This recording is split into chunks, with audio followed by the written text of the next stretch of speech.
Everyone, आज हम लोग पढ़ेंगे लॉ। और लॉ में हम लोग पढ़ेंगे द इंडियन कॉन्ट्रैक्ट एक्ट 1872। ये जो एक्ट है ये इंडिया में 1872 में बनाया गया था और द एग्जैक्ट डेट जिस दिन ये बनाया गया था वो था 1 सितंबर 1872। इस एक्ट का सेक्शन 1 बात करता है एप्लीकेबिलिटी के बारे में, लाइक ये किस किस एरिया में और किस किस सिचुएशन में एप्लीकेबल है।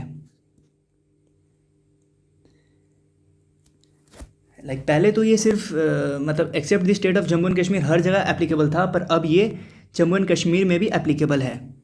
और जैसे कि इस चैप्टर का नाम contract, like the Indian contract act का वर्ड जो है कॉन्ट्रैक्ट बात करता है, हम लोग पढ़ेंगे अब ये कॉन्ट्रैक्ट होता क्या है।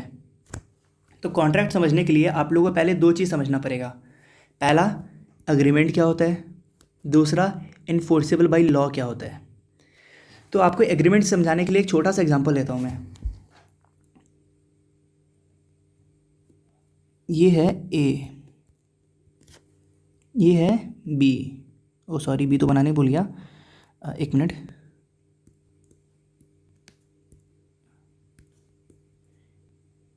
ये है बी।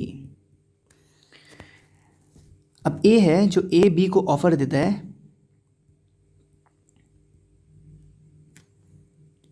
क्या तुम मेरा फ़ोन खरीदना चाहोगे। तो बी क्या बोलता है, यस। बी बोलता है यस, तो यस बोलने से इसको क्या मिलता है, एक्सेप्टेंस। जब भी किसी ऑफर को एक्सेप्टेंस मिल जाता है तो उसको हम लोग कहते हैं अग्रीमेंट। जैसा आप यहाँ देख सकते हैं, ऑफर प्लस एक्सेप्टेंस मिलकर बनता है अग्रीमेंट। तो आपको ये समझ में आ गया होगा कि लाइक अग्रीमेंट होता क्या है।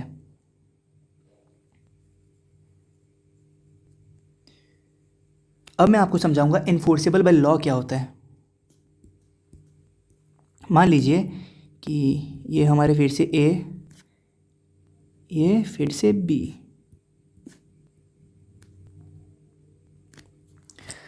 अब ए बोलता है बी को, क्या तुम मेरे बर्थडे पार्टी में आओगे। और बी फिर से बोलता है यस। ए बी को क्या देता है, ऑफर देता है। बी ए को क्या देता है, एक्सेप्टेंस देता है। तो पहला जो क्राइटेरिया होना चाहिए अग्रीमेंट का, ये तो फुलफिल होता है क्योंकि ए ने बी को दिया ऑफर और बी ने ए को दिया एक्सेप्टेंस। तो जब ऑफर और एक्सेप्टेंस दोनों होते हैं तब ये बन जाता है अग्रीमेंट। तो अग्रीमेंट तो ये है। तो अब पता करना है क्या ये इन्फोर्सेबल बाय लॉ है। अब इन्फोर्सेबल बाय लॉ का मतलब क्या होता है, intention should be to create a legal obligation. Legal obligation, तो क्या आप बता सकते हैं यहाँ पर लीगल ऑब्लिगेशन है? नहीं है, क्योंकि ये एक दोस्तों का बीच का बात है। लाइक ए ने बी को कहा क्या तुम मेरे बर्थडे पार्टी में आओगे, तो यहाँ कुछ भी लीगल नहीं है। तो कल जाके अगर बी नहीं आता इसके बर्थडे पार्टी में तो बी के खिलाफ केस फाइल नहीं कर सकता है। क्यों? क्योंकि यहाँ पे कोई लीगल ऑब्लिगेशन है ही नहीं। ये है एक सोशल अग्रीमेंट। ये है एक सोशल एग्रीमेंट, और social agreement enforceable by law नहीं होते। ठीक है,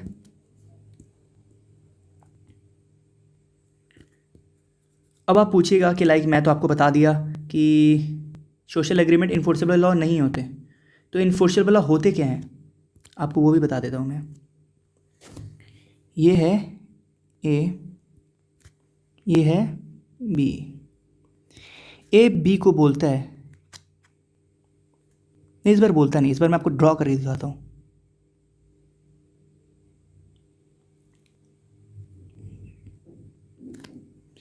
ए बी को बोलता है क्या तुम मेरा कार खरीदोगे। कार खरीदोगे कितने में, 50K में। इतने सस्ते में आता नहीं है, पर चलो मान लेते हैं कि लाइक ए बी को बोलता है क्या तुम मेरा कार खरीदोगे 50K में, और बी बोल देता है यस। तो इसको मिल जाता है एक्सेप्टेंस। तो यहाँ से आप जान सकते हैं कि लाइक ए बी को दिया ऑफर, बी ने ए को दिया एक्सेप्टेंस, तो ये बन गया एक अग्रीमेंट। और यहाँ पे इन्फोर्सेबल बाय लॉ है, लाइक इन दोनों के बीच में लीगल ऑब्लिगेशन क्रिएट करने का इंटेंशन है। तो कल जाकर अगर ए बी को कार नहीं देता है पेमेंट मिलने के बाद, लाइक मान लीजिए बी ने ए को पेमेंट दे दिया एडवांस में 50K और ए ने उसको बदले में कार नहीं भेजा, तो क्या बी ए के खिलाफ केस फाइल कर सकता है कोर्ट में? आंसर है यस। क्यों? क्योंकि यहाँ क्या है, लीगल ऑब्लिगेशन है। और इस टाइप के जो कॉन्ट्रैक्ट्स होते हैं इनको हम लोग कहते हैं कमर्शियल अग्रीमेंट्स। सॉरी, मैंने बोल दिया कॉन्ट्रैक्ट्स। इस टाइप के जो अग्रीमेंट होते हैं उनको हम लोग कहते हैं कमर्शियल एग्रीमेंट्स, और कमर्शियल एग्रीमेंट्स ही बनते हैं कॉन्ट्रैक्ट। तो आप ये जान गए कि लाइक कौन से अग्रीमेंट्स इन्फोर्सेबल बाय लॉ होते हैं और कौन से अग्रीमेंट्स इन्फोर्सेबल बाय लॉ नहीं होते हैं। तो जितने भी सोशल अग्रीमेंट्स होते हैं वो इन्फोर्सेबल बाय लॉ नहीं होते, और जितने भी कमर्शियल एग्रीमेंट्स होते हैं वो इन्फोर्सेबल बाय लॉ होते हैं। एक और होता है, वो आपको दिखा देता हूँ मैं। ये है हस्बैंड,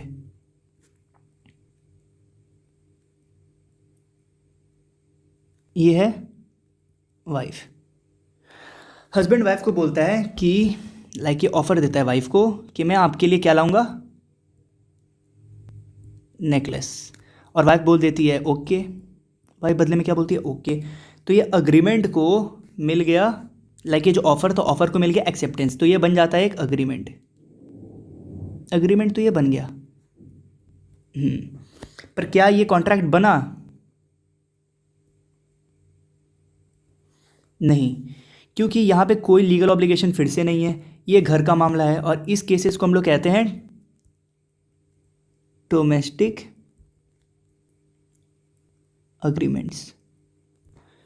ये जितने भी इस टाइप के वाइफ और हस्बैंड के बीच में अग्रीमेंट्स होते हैं इनको हम लोग कहते हैं डोमेस्टिक अग्रीमेंट्स, और domestic agreements enforceable by law नहीं होते।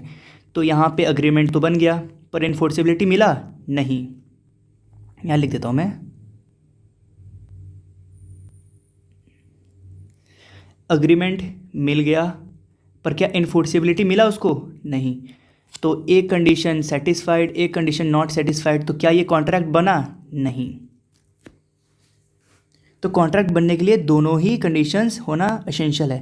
पहला अग्रीमेंट होना चाहिए, दूसरा इन्फोर्सेबल बाय लॉ होना चाहिए। और यही कॉन्ट्रैक्ट का डेफिनेशन दिया है सेक्शन 2 सबसेक्शन H के बारे में। ये जो ब्रैकेट के अंदर लिखे हैं ना, इसको हम लोग कहते हैं सबसेक्शन, और ये जो है वो है सेक्शन 2। अग्रीमेंट क्या होता है? अन अग्रीमेंट, लाइक कॉन्ट्रैक्ट क्या होता है? An agreement enforceable by law. ये enforceability, this is the keyword, इसको याद रखिएगा, इन्फोर्सिएबल बाय लॉ, तब ये बनता है कॉन्ट्रैक्ट। तो आज के लिए इतना ही, आप जान गए। लाइक एक बार फिर से मैं रिवाइज करवा देता हूँ। द इंडियन कॉन्ट्रैक्ट एक्ट 1872, ये एक्ट बना था 1872 में, और एग्जैक्ट डेट था 1 सितंबर 1872। सेक्शन 1 किस बारे में बात करता है? Applicability of the act. कहाँ का एप्लीकेबल है? Whole of India. पहले एक्सेप्ट जम्मू एंड कश्मीर था, पर अब ये हो गया होल ऑफ इंडिया है। फिर जैसे ही आप नाम में पढ़ सकते हैं द इंडियन कॉन्ट्रैक्ट एक्ट, तो सबसे पहले जानिए कॉन्ट्रैक्ट का मतलब क्या होता है। कॉन्ट्रैक्ट का मतलब होता है अग्रीमेंट प्लस इन्फोर्सेबिलिटी। कॉन्ट्रैक्ट क्या होता है? कॉन्ट्रैक्ट मतलब होता है अग्रीमेंट प्लस इन्फोर्सेबिलिटी, और अग्रीमेंट मतलब क्या होता है? Offer plus acceptance. और इन्फोर्सेबिलिटी बाय लॉ, इसका मतलब होता है कि जो इंटेंशन है पार्टीज़ के, वो होना चाहिए लीगल ऑब्लिगेशन क्रिएट करने का। लाइक जिस केसेस में आपको लीगल रेमेडीज़ मिल पाए, तो इस केसेस में क्या इनको लीगल रेमेडीज़ मिल रहा है? नहीं, तो यहाँ पे इन्फोर्सेबिलिटी नहीं है। तो सेक्शन 2 सबसेक्शन H बात करता है कॉन्ट्रैक्ट के बारे में, जिसमें लिखा है कि an agreement enforceable by law is contract. तो आज के लिए बस इतना ही, उम्मीद है आपको पसंद आया होगा। तो फिर दूसरे दिन मिलते हैं।